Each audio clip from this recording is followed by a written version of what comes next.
Hello, everyone. My name is Tara Plasky, and I'm going to do the second portion of the Pedagogicon presentation, which is on collaboration and relationship building. So let me share my screen here. All right. I'll get our slideshow going. Great. So collaboration and relationship building.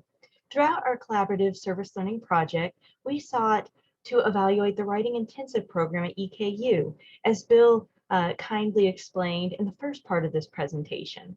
However, great emphasis was also placed on building relationships and collaborating with our classmates, our professor, and greater EKU community. And service learning is considered a high impact pedagogy that can foster these deep relationships, engagements, feelings of community, while also achieving learning outcomes too. So we do recommend service learning if you want learning outcomes while also having this deep element of collaboration and relationships among the participants. Service learning also fosters these rich relationships, which are built on experiencing different perspectives of ideas of others, as everyone can come together to build a richer project. So let's get a little more into it here. All right, so who collaborated for our project at EKU? So of course it was our English 814 Writing Across the Curriculum class, which had 12 students of various backgrounds. We had undergraduate students, graduate students, traditional students, non-traditional students, with all different educational and professional experiences. We had students that were teaching K through 12, those that taught freshman comp at universities, those who had extensive experience teaching. We had consultants from writing centers. It was just a great mix of students.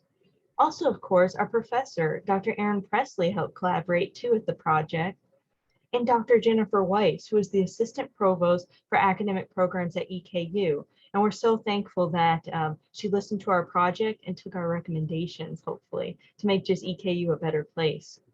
We also worked with consultants at the Knoll Studio for Academic Creativity, which is the writing center here at EKU. And also faculty that teach or have taught writing intensive courses at EKU. And we just didn't speak with faculty from English and writing. We had multiple disciplines, a large range from humanities to STEM professors too, to get a more accurate picture of writing intensive courses at EKU. And also administrators and directors both at EKU and the Knoll Studio. So we had all these great people working to make this just a really great collaborative project. So how did we collaborate as a class specifically? So our class was an online class, so we used Zoom to have synchronous meetings to plan and discuss our project. If you're thinking about having a service learning project for your class, it might look a little different if you're in person, but I think it would work very well there too. So over Zoom, we discussed like the expectations for the project, our purpose. We tried to organize roles. We discussed recommendations and findings. So that was a valuable part to the collaboration.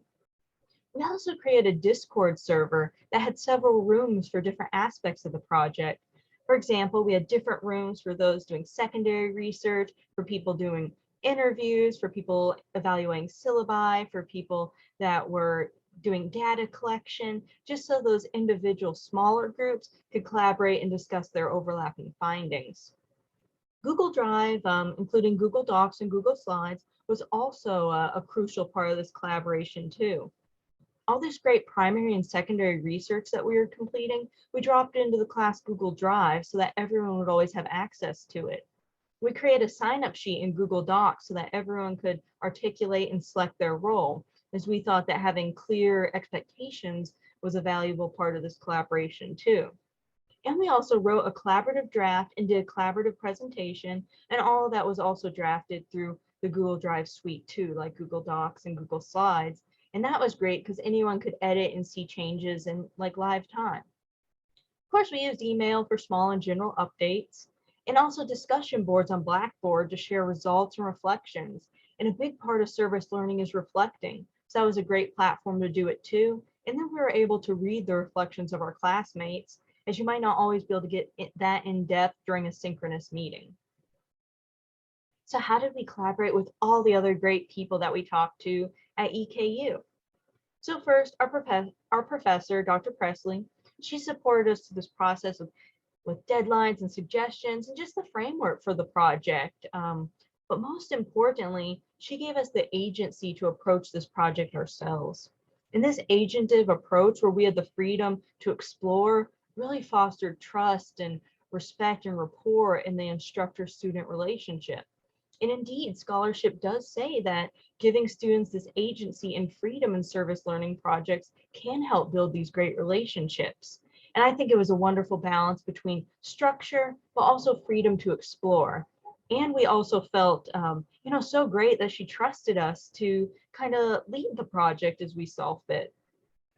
And of course, we collaborated with her via Zoom and Discord, email, Blackboard, all the same ways we collaborate with our classmates. Also, we collaborated with different faculty and directors and administrators at EKU via Zoom and in-person meetings. And during these interviews, we really tried to build relationships by employing attentive listening skills, which also can build trust and rapport and positivity. And I think the folks that did those interviews probably are building lasting relationship with those faculty that might extend throughout their academic careers. It was just a wonderful experience to talk to other people you might not know at the university, and certainly people outside of the English and Writing department. We also spoke with Dr. Weiss, the Associate Provost for Academic Programs, and she was a wonderful resource as we had an initial Zoom meeting with her, just the expectations and background information for the writing intensive program. And then another one where we gave her a collaboratively prepared presentation. And she also asked us questions, and it was just a wonderful experience. And I think we all felt really listened to and heard and have really great expectations for how the writing intensive program at EKU might be improved through this project. All right, so what were the benefits of this collaboration? Well, I think most of us feel that a richer project was completed versus just working alone, as we were able to combine all this great knowledge and experience, expertise, diverse perspectives and ideas from all these people in the class. But not only the class, our final project incorporated the opinions and suggestions of everyone we interviewed and surveyed. And we put all that into our final recommendations. So all these people that I listed we collaborated with, their valuable input and experience was taken into consideration as we deeply valued that collaboration and these relationships we're building. We, of course, in terms of relationship building, gained experience working with others, with compromising, with practicing good listening and communication skills. And these are benefits that, we can carry over further into academia or even into our future careers when we work with others. And together, we were able to tackle this just massive project that would have been impossible alone, especially given the time range of around 3 months that we were completing this project. So, we did accomplish greater things together. And kind of along the same lines, we learned division of labor from jointly working to achieve this goal, and kind of how we had to structure the project when you are doing collaboration. So what could be improved with our collaboration? So I think everyone involved in the project thought it was a wonderful learning experience. But nothing's perfect. There were a couple hurdles, but nothing insurmountable. So most of us believe that we could have needed more synchronous meetings to talk through our findings as a group. So if you're thinking of having these service learning projects, we would recommend regular meetings. Maybe once a week would be good during a semester. We had maybe meetings every 2 or 3 weeks, depending. And while Discord was wonderful for keeping in touch and communication, unfortunately wasn't a substitute for live voice discussions. So that's a point, just more meetings could be beneficial. So maybe also better organization in terms of participants' roles and expectations, and everyone just really having an explicit role to complete. So we did have a Google Doc where people signed up for different roles, but sometimes some of the roles might have been a little more vague, and people weren't quite sure how to proceed. But this was also a point that we tackled with collaboration too, as some folks stepped up to kind of be leaders and direct. And when people had questions, people were there to kind of give ideas and input to kind of get everything on the right track. But yes, from the beginning, if there was a synchronous meeting to talk through exact expectations, that would probably be good. And with most projects that center around the internet, technology was sometimes a hurdle. Some people had internet or computer issues, and there was some unfamiliarity with Discord and Google Drive sometimes. But this was also something we tackled with this collaboration, as some tech-savvy classmates would help out the ones having trouble. So we try to work together with our individual weaknesses and strengths, just create a better project through this collaboration and relationship building where everyone's valued there. All right. So what did we collectively accomplish through all this collaboration and our great relationships with our classmates? So we conducted significant primary research here at EKU, and that included compiling writing intensive course data from EKU Direct and course catalog and compiling it all into spreadsheets. We completed 13 great interviews with EKU faculty, directors, and administrators. We evaluated 18 different writing intensive course syllabi from a variety of different courses and departments. We surveyed consultants at the Knoll Studio for academic creativity to get their valuable input. And we conducted 2 observations of live in-person writing intensive courses to just see what happens in those courses too. For secondary research, we conducted just extensive secondary research on writing across the curriculum pedagogy, collaboration, service learning to really inform our project and approach. And maybe the crowning achievement is we collaboratively wrote a 14-page evaluation of EKU's Writing Intensive program. And we did have roles within that too, so everyone knew what they were going to write.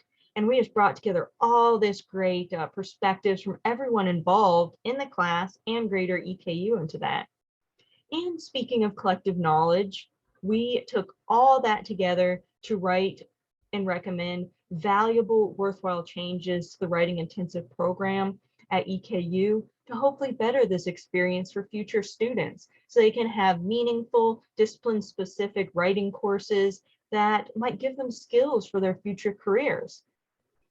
And we also gave that collaborative presentation jointly to Dr. Weiss, where we had several students that did the actual presenting, and then the other students worked to make the Google Slides and complete the presentation. So we accomplished so much together. And next up will be Josiah, and they're going to talk more about our specific results and our specific recommendations. Thank you so much for listening today.